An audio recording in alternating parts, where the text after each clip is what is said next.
Tier 1, widely known Hiroshima and Nagasaki, at 8:15 a.m. on August 6, 1945. Hiroshima was just starting its day. Kids were walking to school, workers were commuting across bridges, and shopkeepers were opening their shutters. Then, the sky turned white. A single American B-29 bomber dropped a device named Little Boy. Cute name, but not so cute results. It didn't explode on impact, but 600 meters above the city. Why that altitude? Because military strategists calculated it would maximize destruction by maximizing civilian casualties. The bomb carried the force of 15,000 tons of TNT. In less than a second, everything changed. The blast flattened nearly 5 square miles. Temperatures at the epicenter hit 4,000 degrees Celsius, hot enough to boil metal, vaporize bodies, and leave only shadows etched into stone. Tens of thousands died instantly. They weren't soldiers, they were students, nurses, and families. But the suffering didn't stop with the explosion. Survivors walked through streets thick with smoke and screams. Some carried their own arms, melted and hanging by threads of skin. Rivers filled with people trying to cool their burns. Many drank the water and died within minutes. Not from drowning, but from internal radiation damage. A young man named Sanao Tsuboi was a mile from the blast. He woke up half naked with raw flesh hanging from his fingertips and walked for hours unsure if he was alive or dreaming. Everywhere he turned, he saw skinless figures, shapes that barely looked human. In the days that followed, death still lingered. Radiation sickness swept the city. People began bleeding from their mouths, and their hair fell out in clumps. Doctors couldn't explain it. No one had ever seen symptoms like these. Then came Nagasaki. On August 9th, the second bomb, this one called Fat Man, named with all the sensitivity you'd expect from the people who authorized its use, was dropped on a different city. It hit the Urakami district, killing 40,000 people immediately. Fires destroyed entire neighborhoods. Hospitals collapsed, and some of the dead were in the middle of surgery when the roof caved in. One boy, Sumeturu Taniguchi, was delivering mail on his bicycle when the fireball struck. His back was peeled open, completely raw, his skin gone. He lay motionless for months, unable to turn or sit up. Photos of his injury would later become symbols of nuclear horror. By the end of 1945, an estimated 21,000 people had died from both bombings. The majority were civilians, and thousands more would die in the years that followed, from cancers, from burns that never healed, from lives shattered beyond repair. This was the moment the world changed, because once a weapon like this is used, the threat of it never really goes away. Holocaust medical experiments. You'd think the Nazis were busy enough with the whole genocide thing, but some of them had a side hustle, torture disguised as science. You see, while millions were being killed through forced labor, starvation, and execution, a quieter kind of horror was unfolding inside certain barracks and so-called infirmaries, a place where they had the audacity to call torturers doctors and sadism research. In places like Auschwitz, Dachau, and Ravensbrück, medical experiments were conducted on living prisoners, often with no anesthesia, no consent, and no hope of survival. And don't think this was just a few renegade scientists. These were state-funded, officially documented experiments carried out under the guise of military research in racial science. One of the most notorious figures was Dr. Josef Mengele at Auschwitz, who became known as the Angel of Death. He wasn't just selecting prisoners for the gas chambers, he was choosing subjects for his experiments. He had a fixation on twins, believing they could unlock secrets of genetics and racial purity. So, when twins arrived at the camp, they weren't sent to their immediate death. No, they got the special privilege of a slower, more methodical one. Day after day, Mengele's assistants measured their bones, poked needles into their eyes, and injected unknown substances into their veins. Some were subjected to painful surgeries that attempted to swap organs between them, or were deliberately infected with diseases just to see how their bodies would react. And when one twin died, which happened often, the other would usually be killed as well. So a post-mortem comparison could be performed. To Mengele, they weren't people, they were variables in a grotesque equation. But Mengele wasn't the only one. At Ravensbrück, Nazi doctors performed surgical trials, where female prisoners had their bones deliberately fractured or their muscles and nerves severed. This was all to test battlefield treatments, with a focus on infection and drug efficacy. The wounds were then infected with bacteria, dirt, and glass shards to simulate real injuries. Because apparently the Reich needed very specific data on how many days a human could scream before losing consciousness. At Dachau, another branch of experiments focused on survival in extreme conditions. Prisoners were locked in pressure chambers to simulate high altitudes, with some suffocating as their lungs collapsed. Others were thrown into ice water for hours, while doctors stood by, timing how long it took before their core body temperature dropped too low to recover. Many were later rewarmed using horrific methods, including non-consensual body heat tests with naked women. There were malaria experiments, sterilization experiments, and chemical exposure tests with mustard gas and phosgene, not to develop cures, but to measure pain, breakdown, and death. Behind all of this was the twisted logic that the state had the right to treat unwanted people as raw material. Doctors kept detailed logs, submitted findings to scientific journals, and held meetings over coffee and pastries to share their progress. It wasn't just allowed, it was encouraged. When the war ended, the full scale of these crimes was exposed at the Nuremberg trials. In response, the world created the Nuremberg Code, a set of ethical principles for human research. Informed consent, voluntary participation, the right to withdraw, all those basic rules we take for granted were written in direct reaction to what these doctors did. But even with the trials, not all perpetrators were punished. Some scientists fled, others were quietly recruited by Allied governments, who suddenly discovered that ethical standards were quite flexible when national security entered the chat. My Lai Massacre. While most history books end the story of wartime atrocities with Nazi Germany's defeat, our next stop proves that moral bankruptcy knows no national boundary. In the peaceful Vietnamese hamlet of My Lai, Americans would demonstrate that you don't need laboratories or medical degrees to conduct experiments in human suffering, just orders from above and the comfort of knowing no one's watching. On a quiet morning, March 16, 1968, farmers in My Lai were starting their day when American helicopters appeared overhead.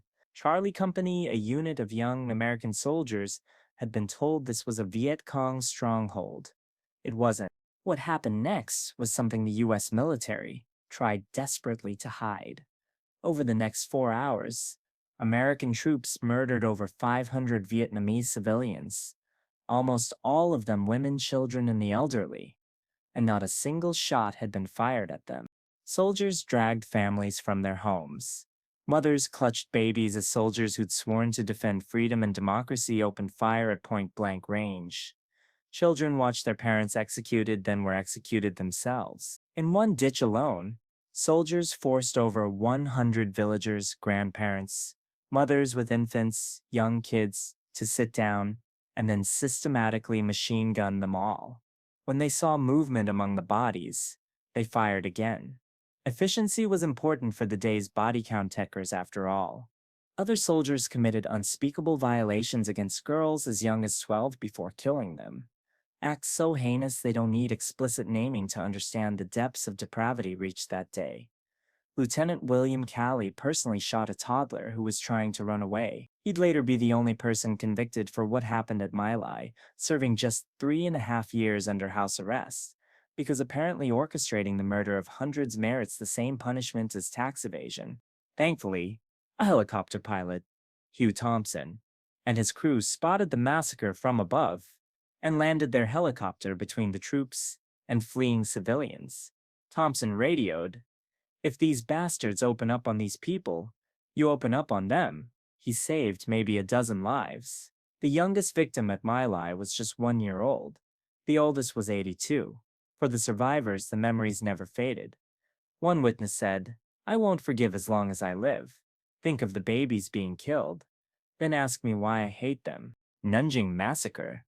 But while My Lai forced Americans to confront their own capacity for atrocity, it pales in comparison to our next level. In Nanjing, in 1937, the Japanese Imperial Army turned an entire city into a laboratory of cruelty, so methodical and widespread that survivors spent decades fighting just to make the world acknowledge it happened at all. Imagine watching your entire city transform into a slaughterhouse. On December 13th, 1937, the ancient Chinese capital of Nanjing fell to the Japanese Imperial Army.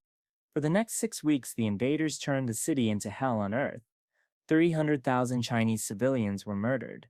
Tens of thousands of women were violated in ways that YouTube's content algorithms would prefer. I described as experienced unspeakable trauma. This was one of the largest mass killings in human history. Yet somehow it gets barely a footnote in many Western history books. Let me tell you about a young girl named Chang Shu Yu. She was only 8 when Japanese soldiers kicked down her door. She watched them shoot her father and drag her mother from under a table. The soldiers stabbed her 1-year-old sister to death right in front of everyone, because apparently a military conquest requires the elimination of toddlers. Then they murdered her mother too. In total, 9 of her family members died that day. But the soldiers didn't just kill, they turned murder into a sport. Officers held beheading contests, with the first to reach 100 kills getting a prize. Think about that. Men competing to see who could decapitate the most humans. Some troops even tied Chinese prisoners together and used them as living targets for bayonet practice. Even foreigners in the city couldn't believe what they were seeing. John Rabe, a German businessman, who helped establish a safety zone, walked the streets, and found corpses every 100 to 200 yards. Many victims were bound and machine-gunned at the banks of the Yangtze River. And here's the truly horrifying part. The killers even forced family members to perform immoral acts on each other before executing them. Because of white phosphorus attacks, while Nanjing may seem like ancient history, our next level brings us frighteningly closer to the present. In Gaza, a chemical that burns through flesh at 1,500 degrees Fahrenheit and can't be extinguished with water was deployed over some of the most densely populated civilian areas on Earth. A place where children learned that the pretty white lights falling from the sky weren't fireworks, but something far more nightmarish. In December 2008, white trails began falling from the sky over Gaza. They glowed like fireworks, hissed as they touched the ground, and they didn't stop burning. This was white phosphorus, a chemical weapon that ignites on contact with oxygen, burns at over 800 degrees C, and sticks to human skin like napalm's more sadistic cousin. Once it's lit, even water can't put it out. And when it lands on you, it doesn't stop until it burns through flesh, muscle, and sometimes bone. The Israeli military launched Operation Cast Lead with the stated goal of stopping rocket fire from Hamas. But here's where things turn dark, or rather illuminated, with a kind of light you'd rather not see. During the 3-week campaign, white phosphorus was dropped across densely populated civilian areas. This included schools, hospitals, and UN shelters, because apparently places marked with giant red crosses and UN logos make excellent military targets. Human Rights Watch documented multiple strikes on locations with no military presence nearby. The Al-Quds hospital in Gaza City was hit directly.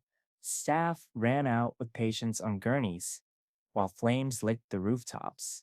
Nearby, a UN school sheltering 1,600 civilians was also struck. Fragments of burning phosphorus fell into classrooms and set mattresses on fire, teaching children the valuable lesson that even designated safe spaces aren't actually safe.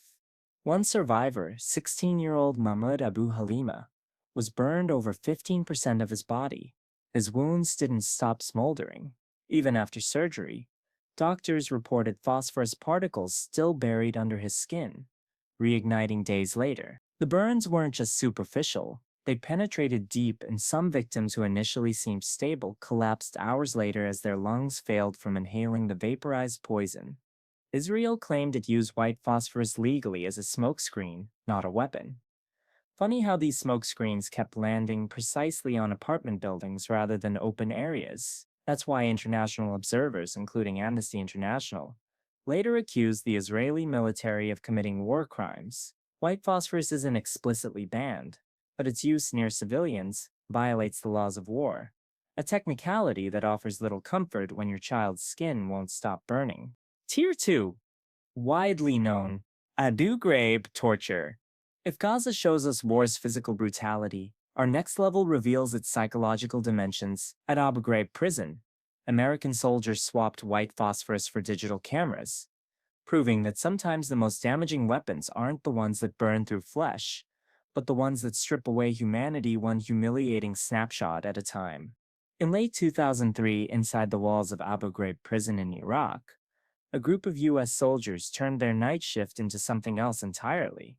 They ran a reality show. Now, Abu Ghraib wasn't new to violence. Under Saddam Hussein, it was known for torture and executions. But after the US invasion, it was supposed to become something different, like someone trying to rebrand a slaughterhouse as a justice center. Instead, it became the stage for one of the most disturbing war crimes of the 20th. Between October and December 2003, in a section of the prison called Tier 1A, detainees were stripped naked, stacked into human pyramids, and forced into degrading positions. They were punched, kicked, and bitten by military dogs. Some were subjected to violations with objects so degrading that even in 2025, YouTube would demonetize this video just for naming them. And most of this wasn't done in secret. It was documented and filed away in the Pentagon's Please God Never Let This Get Out folder. The guards took photos not as evidence, but as trophies, like tourists posing with exotic animals, except the animals were human beings, and the tourism was state-sanctioned cruelty. So, how did this happen? According to the Army's own investigation led by Major General Antonio Taguba, this wasn't just a few bad apples snapping under stress.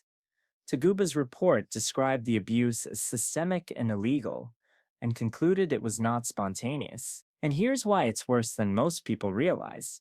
Many of the prisoners weren't terrorists. Some hadn't even been charged. They were shopkeepers, students, taxi drivers, men picked up in sweeps and handed over to guards trained for combat, not custody. The truth eventually got out when a young soldier named Joseph Darby discovered the images on a shared drive and handed them to his superiors. Accountability, however, only reached so far. In total, 11 soldiers were convicted, all of them low-ranking, because as we all know, military accountability flows downward like water. No senior officers were prosecuted. Funny how responsibility stops at certain pay grades. Outside the prison, the photos ignited global outrage. One prisoner, Ali Shalal al-Qayasi, became an icon of the abuse. The hooded man standing on a box, arms outstretched, wires clipped to his hands, America's own perverse version of the crucifixion, brought to you by the military that puts God bless our troops on bumper stickers.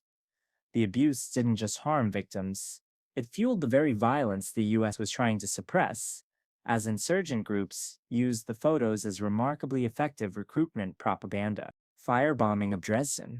While the abuse at Abu Ghraib was intimate and personal, our next level shows destruction on an industrial scale. In the firebombing of Dresden, Allied forces created a thermal apocalypse so intense it transformed an entire city into an inferno, demonstrating that sometimes the most devastating war crimes don't come from rogue soldiers, but from meticulous planning at the highest levels of command. At first, Dresden didn't feel like a target. It was a city of opera houses, art museums, and church bells. By 1945, it was also overflowing with refugees, mostly women, children, and the elderly fleeing the Eastern Front, the kind of strategic military target that makes generals say, yes, that's exactly where we should drop thousands of incendiary bombs. The illusion of safety broke on the night of February 13th. The first wave of British Lancaster bombers dropped high-explosive bombs, followed by incendiaries designed not just to destroy but to ignite the whole city at once, because when fire reaches a certain scale, it doesn't just destroy, it evolves. It creates its own weather. When enough buildings catch flame, the heat creates a vacuum, pulling oxygen from the streets and generating hurricane-strength winds that suck people off their feet. Some were thrown into the inferno. Others simply melted where they stood. That's what happened in Dresden. The firestorm swallowed entire blocks. Why shoot civilians when you can cook them alive? Around 1 a.m., the second wave came. This time, American bombers following the glow of the burning city like a target. They dropped more incendiaries because apparently hell wasn't hot enough. A third wave struck the next day. By then, Dresden was already ash. There was nothing left to bomb, so they bombed it anyway. When it was over, 39 square kilometers of the city were gone. The death toll was catastrophic. At least 25,000 people killed, burned alive, suffocated, or crushed. To prevent disease, the SS stacked corpses on giant metal grates, poured gasoline on them, and set them on fire. The smell of burning flesh hung over the entire city. And here's the part that still haunts historians. Dresden wasn't a major military target. By early 1945, Germany was already losing. But apparently some Allied strategists thought, you know what would really win this war? Incinerating refugee-filled cultural centers. Even Churchill later wrote in a private memo, the destruction of Dresden remains a serious query against the conduct of Allied bombing. Bangladesh war assaults. Now, here's where it gets darker. Because if you thought fire could only go so far, wait until you see what happened in Bangladesh, where systemic violation became a weapon of war, so deliberate and calculated that it forever changed how we understand conflict. The bodies weren't burned, they were broken from within. In 1971, during the war for Bangladesh's independence from Pakistan, something horrific unfolded. Not on the front lines, but in villages, homes, and refugee camps where women lived. The violence wasn't random, it was part of the strategy. The Bangladesh Liberation War lasted just 9 months. In that time, the Pakistan Army, aided by paramilitary groups like the Razakars, launched a campaign of terror. They targeted women because they knew that's where the deepest damage lies. Over 400,000 women were violated in the most brutal way imaginable. That's not an estimate pulled from thin air. It's based on first-hand accounts and post-war documentation. The scale was unlike anything the region had ever seen. Women were dragged from homes during raids and taken to military camps, where they were held and repeatedly violated. Some were attacked by groups, tortured, and dumped back in their neighborhoods. Walking billboards of what happens when you defy authority. Others were never seen again. One survivor recalled being forced to clean up her own blood so the next soldier could come in. Another was told, "This is your punishment for being a Bengali." The goal wasn't just physical domination. It was cultural erasure. By systematically using gendered violence, the military aimed to destroy the social fabric of Bengali communities. Thousands of women became pregnant, and the new government later gave them the title Birangana, meaning war heroine, but in practice, many were locked away or forced into silence to avoid bringing shame on the new nation. Even after the war, there was no real justice. No trials for most of the soldiers, just diplomatic handshakes while survivors scrubbed their skin raw, trying to feel clean again. The comfort women system. While Bangladesh showed us war's brutality condensed into 9 months, our next level exposes something even more methodical. For over a decade, the Japanese military didn't just allow assaults, they industrialized them. Across Asia, they created the comfort women system, where young girls were kidnapped, trafficked, and forced to service up to 50 soldiers a day. During the rise of Imperial Japan, a system was quietly constructed that weaponized women's bodies in the name of morale, order, and control. They called it the Comfort Women System. Mobile comfort stations would follow the Japanese army across China, Korea, the Philippines, and beyond. Inside were young women, many still teenagers, forced to be on call for soldiers in the most horrific ways. They were given a nice-sounding title, but nothing about their situation was comfortable. Some were kidnapped from their villages by force. Others were tricked with job offers for sewing or nursing. Once taken, they were locked inside cramped buildings, given Japanese names, and stripped of their identities. They existed only as bodies to be used, as inventory. Each day, many were forced to endure 10 to 50 soldiers. Those who resisted were beaten or killed. By the end of World War II, it's estimated that between 50,000 and 200,000 women had been enslaved through this system, the majority from Korea. For decades, the Japanese government denied this was anything more than wartime brothels, insisting the women were there by choice. It wasn't until the 1990s, After survivors like Kim Hak-sun began to testify, that the story finally began to shift. It took 50 years before anyone would really listen. Units. And the worst part, this wasn't the last time women were used this way, because in the next atrocity, the Japanese military did something even more terrible. At Unit 7031, they went from using people as slaves to using them as test subjects. Deep inside Japanese-occupied Manchuria, there was a secret military facility with the number Unit 731. Officially, it was the Epidemic Prevention Department. In reality, it was a biological weapons lab built on human experimentation. Unit 731 was led by General Shiro Ishii, a doctor with a vision to make Japan the world leader in germ warfare. To build those weapons, he needed human test subjects, so he got them. Most were Chinese civilians, but others were Korean, Mongolian, Russian, or Allied POWs. Inside, they weren't called prisoners, they were called maruta, the Japanese word for logs, because to the men in lab coats, that's all they were, raw material. These people were deliberately infected with plague, anthrax, and cholera, then observed as their bodies shut down with no painkillers. Some victims were vivisected, cut open while still alive without anesthesia, so researchers could examine the disease's spread in real time. Others were tied to stakes in open fields and bombed with ceramic shells filled with bacteria. Some had their limbs frozen solid just to see how much the body could endure before the bone shattered. When Japan surrendered in 1945, the US found out about Unit 7031, but instead of prosecuting its scientists, they struck a deal. In exchange for their research data, the US granted full immunity to everyone involved because apparently Nazi scientists weren't the only war criminals worth recycling. Ishii was never put on trial and went on to have a long career in public health in post-war Japan. For decades, Japan refused to even acknowledge Unit 7031's existence. Bengal famine. While Unit 7031 showed us horror in a laboratory, our next level reveals something just as calculated but far more widespread. In Bengal in 1943, as millions starved to death, British colonial officers didn't just fail to act, they actively diverted food away from the dying. 3 million people didn't just die of bad weather, they died because their lives were deemed less valuable than stockpiled grain.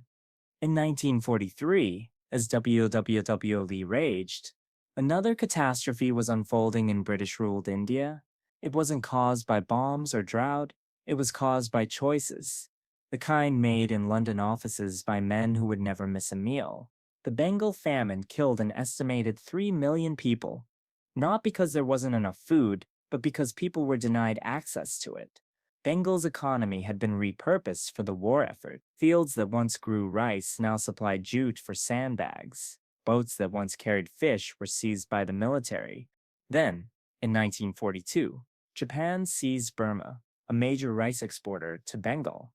This triggered panic, but instead of relief, the British government initiated a denial policy, a plan to destroy food stocks and sink boats to prevent a Japanese invasion that never came. As a result, millions were cut off from food, and prices spiked. In cities like Kolkata, train stations were filled with emaciated bodies, all while grain exports from India didn't stop.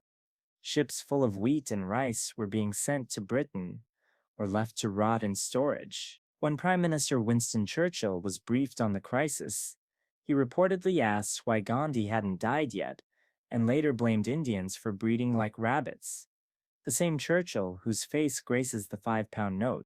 Tier 3, moderately known, Syrian chemical attacks.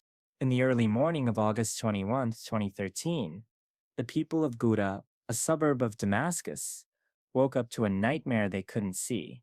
There was no explosion, just a hiss, and then choking. Missiles loaded with sarin gas, a deadly nerve agent, had been fired into civilian neighborhoods. Within minutes, people were collapsing, not from shrapnel, but from the air itself. Children began convulsing in their beds.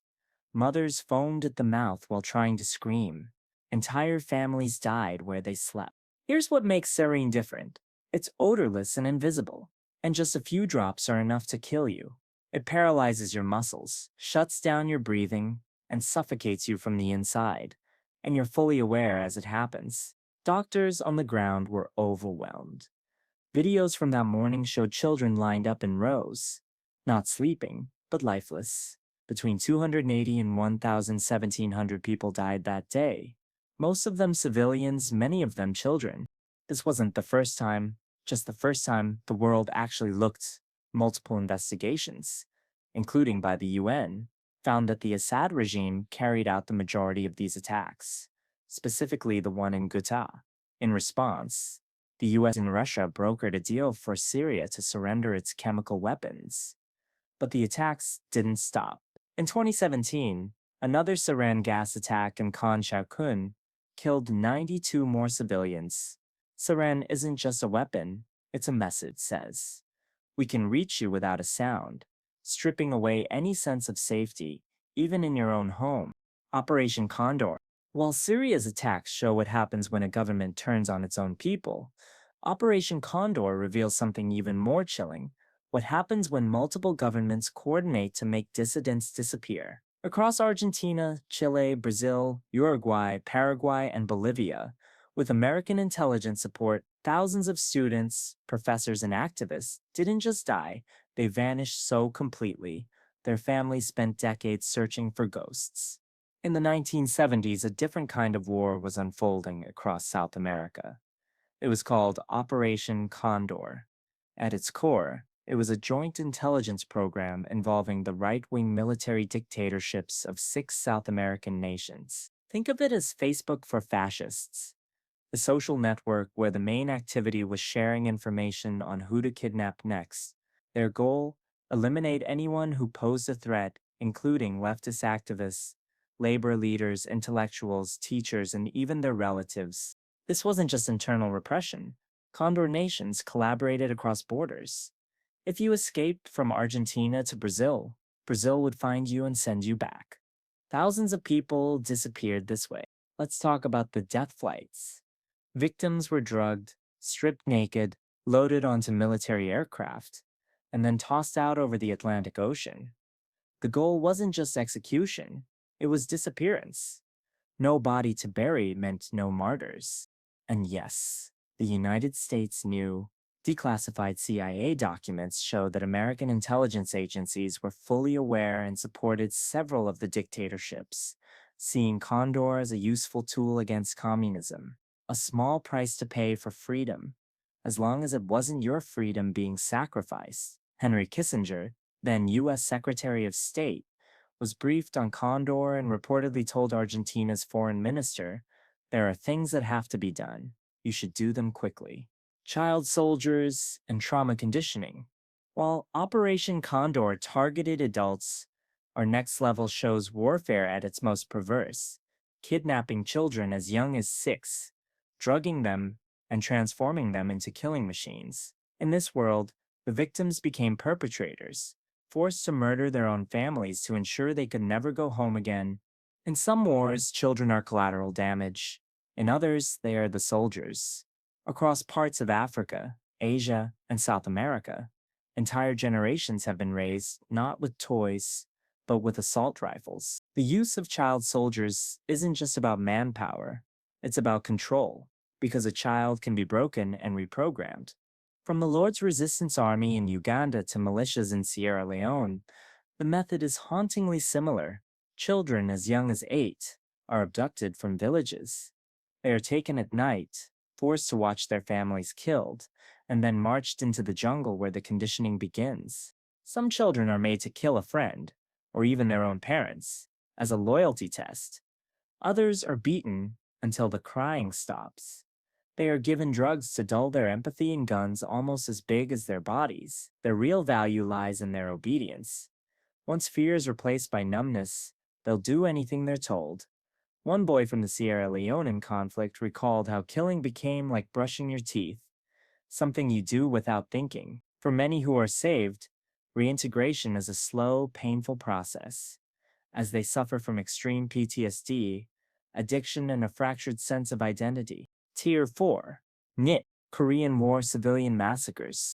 While child soldiers show the deliberate weaponization of the innocent, Our next level reveals how civilians become targets simply for being in the wrong place at the wrong time. During the Korean War, South Korean forces supposedly fighting for democracy systematically executed tens of thousands of their own citizens, often with American officers watching. During the first chaotic months of the war, South Korean and American forces began executing civilians, not armed insurgents, but entire families whose crime was looking suspicious to men with guns and twitchy fingers. One of the most well-known atrocities was the No-Gun-Ri massacre in July 1950. As North Korean troops advanced, hundreds of South Korean civilians were ordered to leave their villages. They were herded under a railroad bridge, and then U.S. soldiers opened fire. Freedom and democracy delivered at 600 rounds per minute. For 3 straight days, machine guns tore through the crowds. Estimates say up to 400 civilians were killed at No-Gun-Ri alone. This wasn't an isolated case. Across the country, civilians suspected of communist ties were rounded up and executed by the South Korean military and police. Entire villages were labeled red zones, and once that label stuck, almost no one inside survived. Declassified documents later revealed that U.S. officers witnessed and in some cases photographed these mass executions, carried out by their allies, and did not always intervene. In 1999, the Associated Press broke the No-Gun-Ri story wide open, based on testimonies from both survivors and the American soldiers who pulled the triggers. Hero and Nama genocide. If this felt hidden, almost like history wanted to forget it, the next story is even more secretive. In what is now Namibia, German colonial forces carried out what historians consider the first genocide of the 20th century, a calculated extermination that would later become a template for the Holocaust.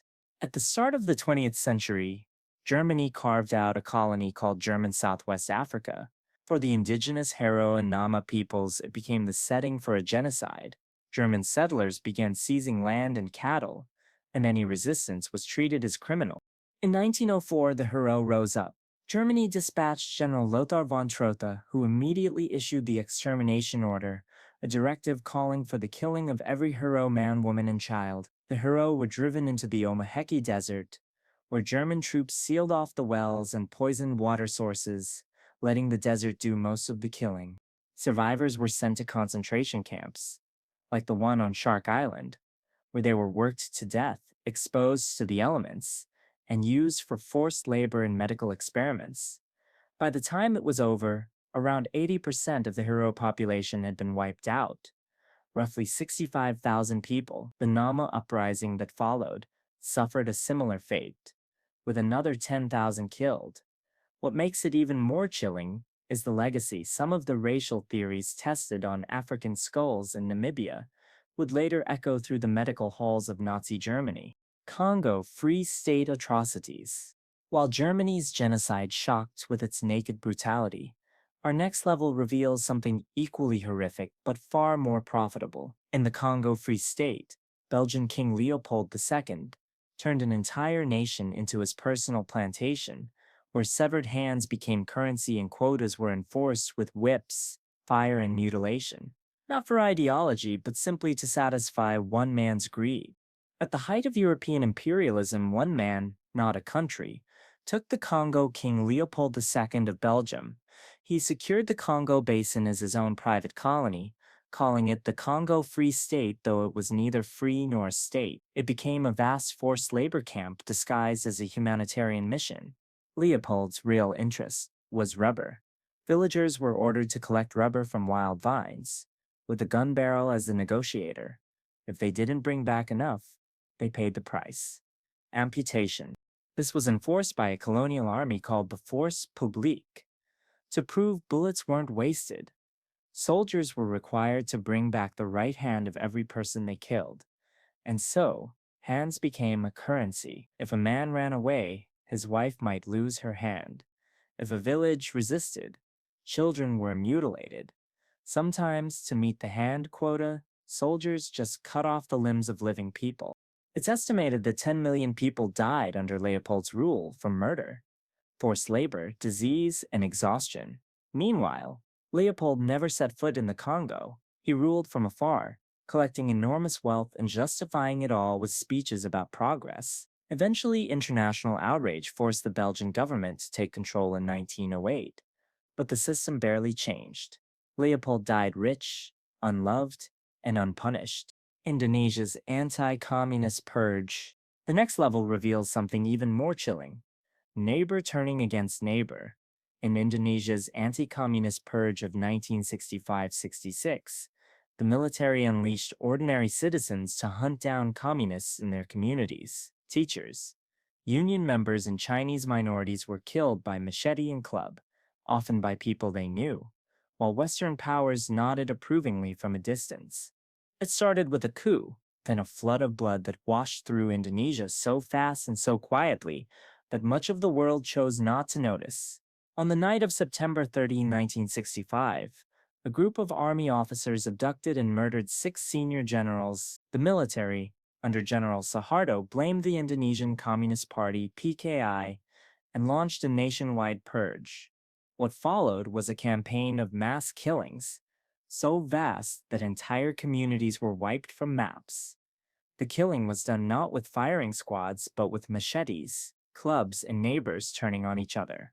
The military, paramilitaries, and civilian mobs arrested, tortured, and executed anyone accused of communist ties, including not just party members, but union organizers, teachers, artists, and people who simply owned left-leaning books.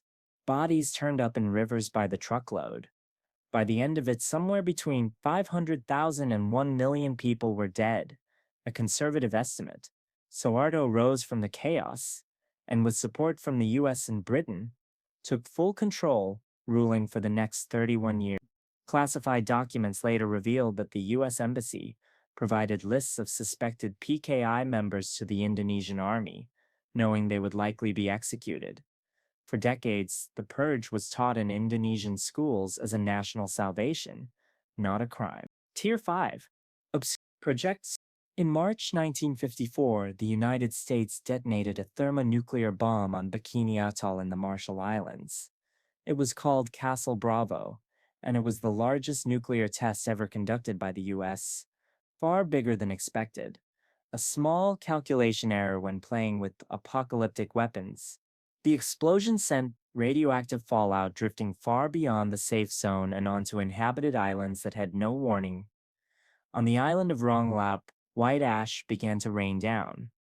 Children played in it, not knowing it was fallout, just that it felt soft like snow. Within hours, people began vomiting, their skin burned, and their hair fell out.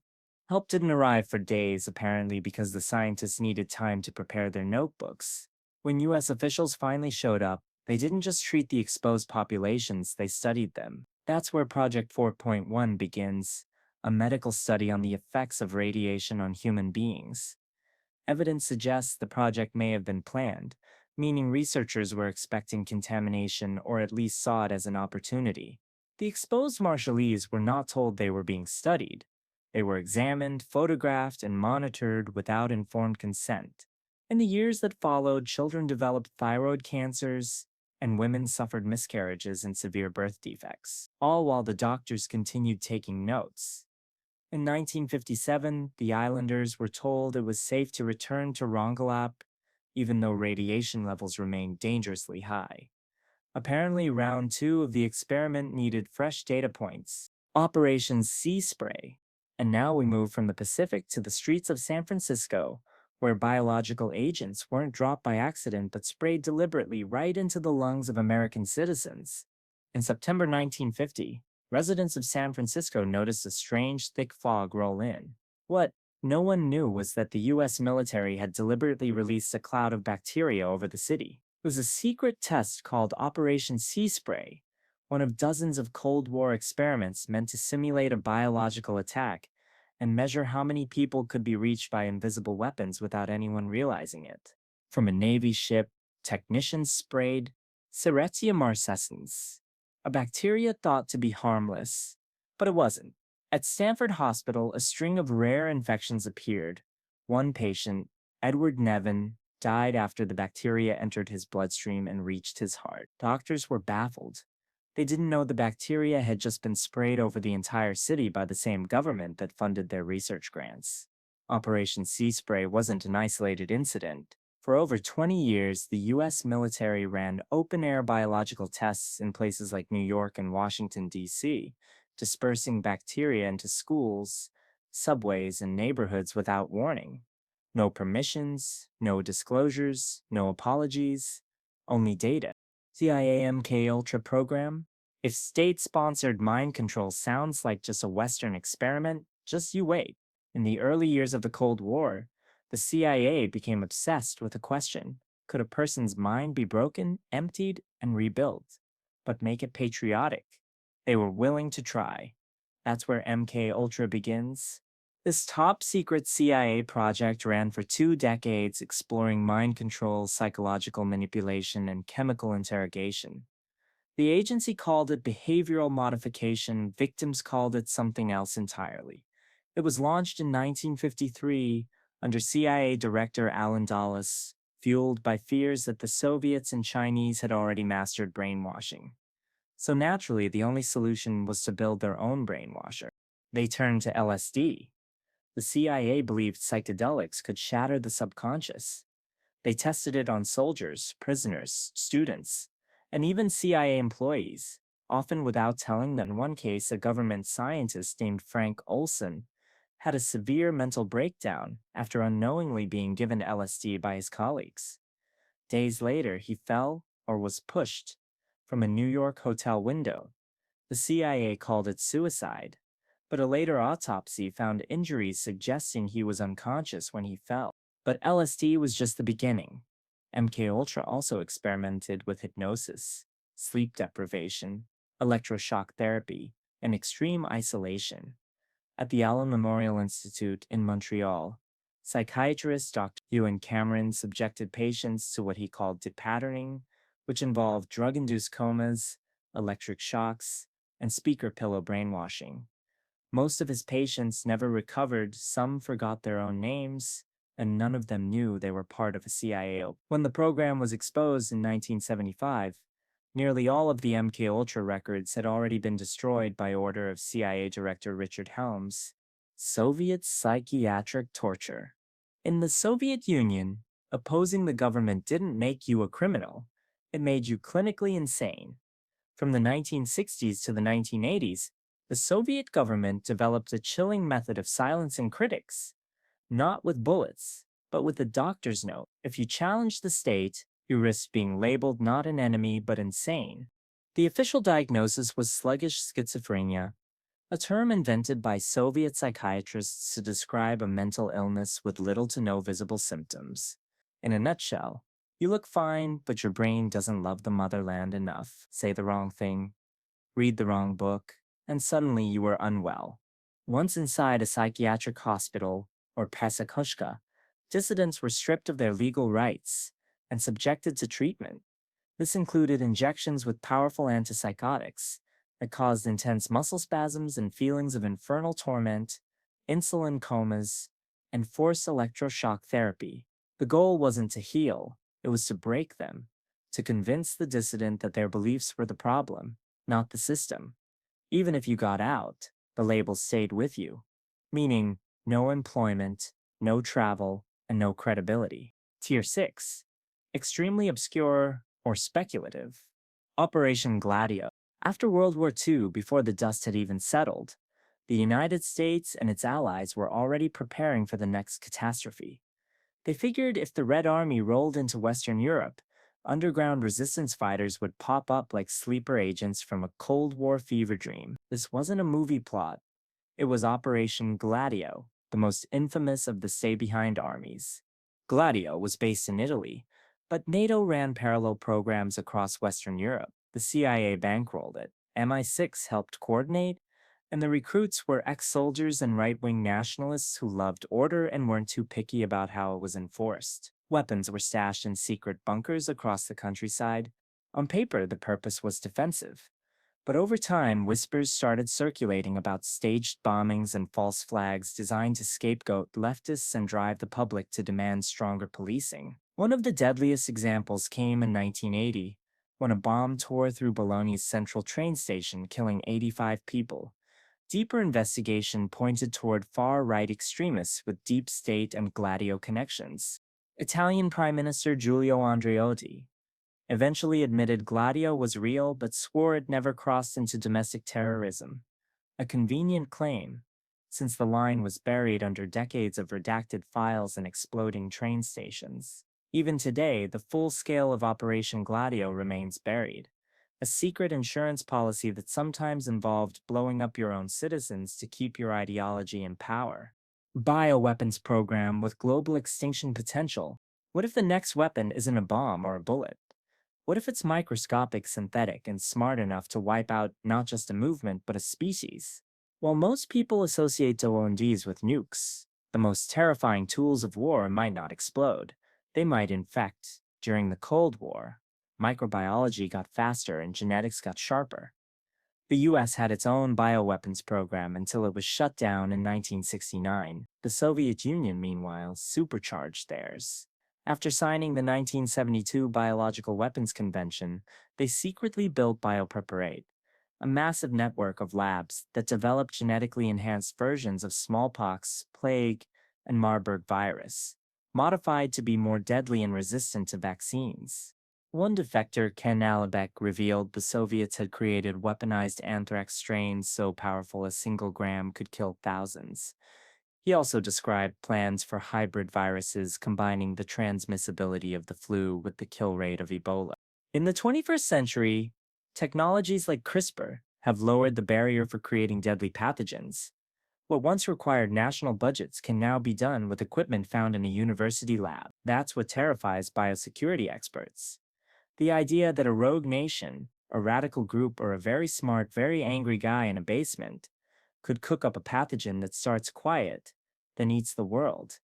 And unlike nukes, which are hard to hide, a bioweapon could be released from a backpack. By the time you figured it out, it might already be too late. Dead hand, the nuclear doomsday machine. If an invisible engineered virus sounds like the scariest weapon imaginable, what if the button to destroy the world was already built, wired to respond not to orders, but to algorithms? Because next, we enter the final circle of this iceberg, a machine built to end everything, even if no one is left alive to press the launch key. Deep under the Russian countryside, there's a system with a very specific job. If the world ends, it makes sure no one gets a happy ending. Its name is Dead Hand, or as the Soviets called it, Perimeter. It's an automated nuclear command system built to launch a second strike, even if every general, politician, and phone line is already ash. Less perimeter defense and more mutually assured cremation. It began during the Cold War, when Soviet leadership feared a surprise decapitation strike could leave them unable to retaliate. So they built a machine to solve it. Here's how it worked. If a nuclear attack were detected, Dead Hand would activate. It would check for signs of life in the command chain. If the generals didn't respond, if secure lines went silent, if the algorithm decided leadership was gone, then the system would fire. It would send launch commands to silos, submarines, and bombers, effectively destroying the planet without human approval. The system was reportedly operational by the mid-1980s, and though it was supposedly deactivated after the Soviet Union's collapse, multiple Russian officials have since hinted that it still exists, perhaps in a modified form. Dead Hand wasn't built to prevent war. It was built to ensure that if the world were going to die, everyone would die. The ultimate deterrent, the machine that guarantees mutual extinction, even in the absence of logic, mercy, or survivors.